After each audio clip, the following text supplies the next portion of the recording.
I mean, what else can I say other than that was an absolute slaughter?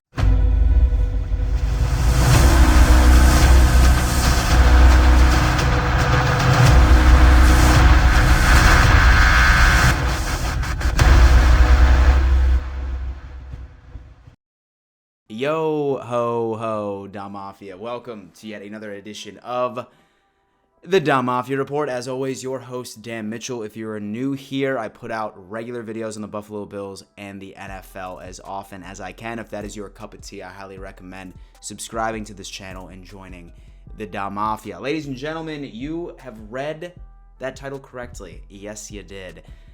The Buffalo Bills annihilated the Chicago Bears on Saturday, and as many of you knew, I was extremely pumped about a lot of things that I saw on the field while I was calling out the plays just a couple of days ago, and I want to go over those with you since I've had time to sit back, reflect, and really start to analyze exactly what happened, what players had stock up, what players had stock down, and we're going to go over a lot of those topics here today. And right before we dive into it though, I do want to give a quick shout out to my most recent Patreon contributor, and that is going to be Rory Dwyer.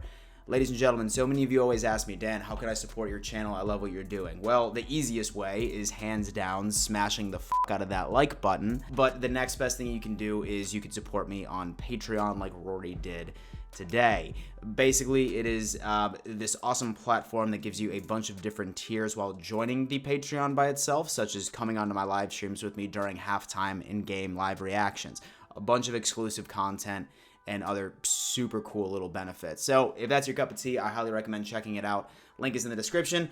And if not, I am just thankful that you fools watch my content on a regular basis. Thank you very much. 41-15. Holy shit. I know a lot of us were getting excited, right? But at the same time, we're sort of in that crossroads where we're like, why should we really give a f? It's the preseason.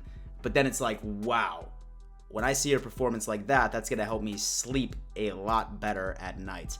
Now, if anything that was proven this past Saturday against the Chicago Bears is our team is in a very good position when it comes to depth, especially when it comes down into certain position groups, right? Specifically quarterback, obviously, Mitch Trubisky had a damn night, the ultimate revenge game. I mean, like, this man absolutely had his way with a defense that he practiced against for the first 4 years of his damn career.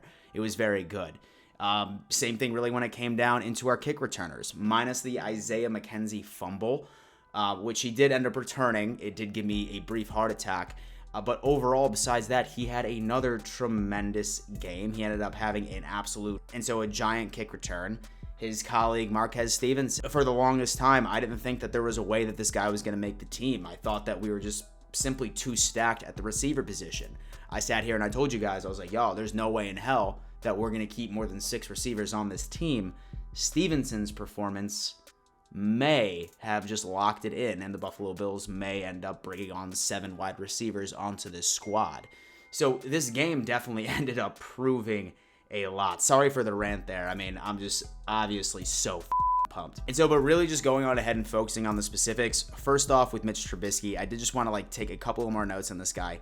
He had a tremendous game. There is no doubt about it. So he went 20 for 28, 221 yards, 1 touchdown, and 1 2-point conversion. I mean, honestly, like many of you have heard me say, watching the first preseason game, I was like, but this preseason game, I am sold as Mitch Trubisky being our backup quarterback. As I've said a million times, time and time again, he is a tremendous insurance policy if, knock on wood, Josh Allen were to go down. Don't get me wrong, I love Matt Barkley, but I wouldn't trust him this year if Josh Allen were to go down to actually go out and win us games.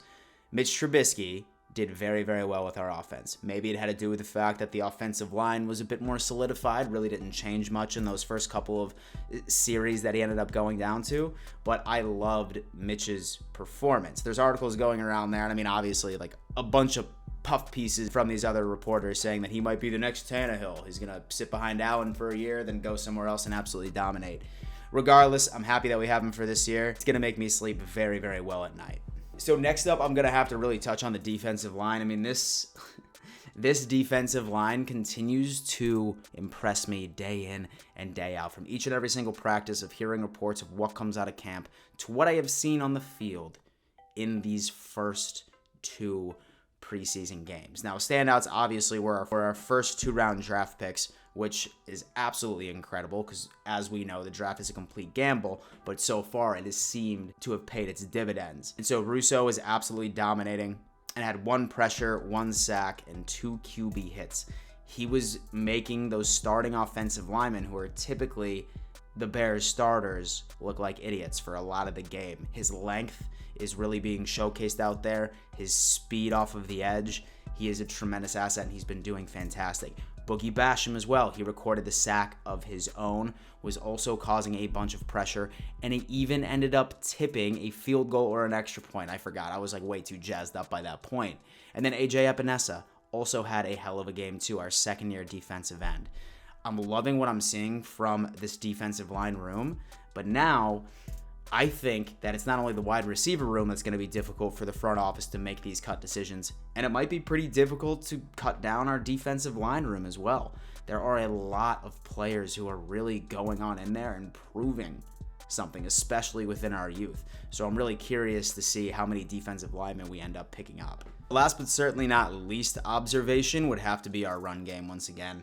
I mean, with me being such a huge advocate for going out and finding another running back, Devin Singletary is really proving me the fuck wrong. Now, granted, like I said, this is the preseason. Why should we get all excited about this?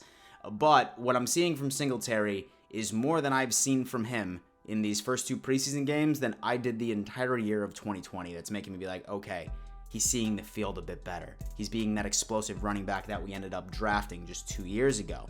He's really putting it out there. I mean, his explosiveness, he's been running the ball very, very effectively, and I could not be happier with how he is doing. And so I can't always be right, but at the end of the day, I'm glad I was wrong on this one. And then also who ended up really impressing me was Reggie Gilliam.